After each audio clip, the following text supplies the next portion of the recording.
नमस्कार मित्रांनो, व्यवहारामध्ये उपयुक्त असणारी पर्सेंटेज टक्केवारी आपल्याला स्पर्धा परीक्षेमध्ये कशी उपयुक्त आहे ही ह्या व्हिडिओमध्ये आपण पाहणार आहोत.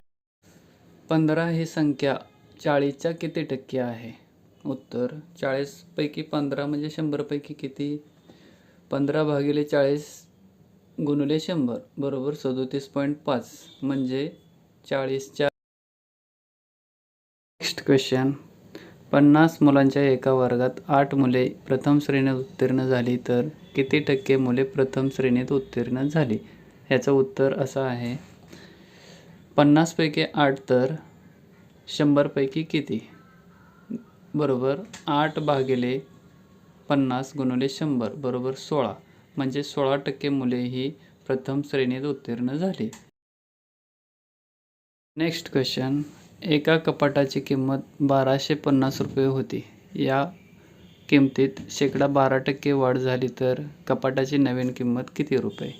उत्तर, वाढ बरोबर 1250 गुणिले 12 भागिले 100 बरोबर 150 म्हणून नवीन किंमत 1250 प्लस 150 बरोबर 1400 रुपये. नेक्स्ट क्वेश्चन, घरमालकाने घराचे मासिक भाडे 10% वाढवले. पूर्वीचे भाडे 370 रुपये असल्यास आत्ताचे भाडे किती? उत्तर, भाड्यातील वाढ बरोबर 370चा 10% बरोबर 370 गुणिले 10 भागिले 100 बरोबर 37 रुपये.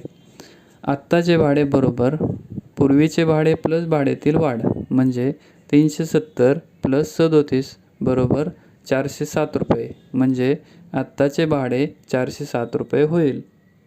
नेक्स्ट क्वेश्चन, एका नगरपालिकेत 60 पैकी 18 स्त्री नगरसेवक आहेत तर त्या नगरसेवकांची संख्या काढा. उत्तर, 60 पैकी 18 तर 100 पैकी किती? म्हणजे 18 भागिले 60 गुणिले 100 बरोबर 30 म्हणून 30% स्त्री नगरसेवक आहेत. नेक्स्ट क्वेश्चन, 950चे 6% बरोबर किती? म्हणजे 950चे 6% रक्कम जर एखाद्याला द्यायची असेल 950मधून तर 950 गुणिले 6 भागिले 100 बरोबर 57 म्हणजे 950चे 6% बरोबर 57 रुपये येईल. धन्यवाद मित्रांनो. स्पर्धा परीक्षेसंदर्भात सर्व विषयांवरील उपयुक्त माहिती मिळवण्यासाठी आमच्या यूट्यूब चॅनलला सबस्क्राईब करा.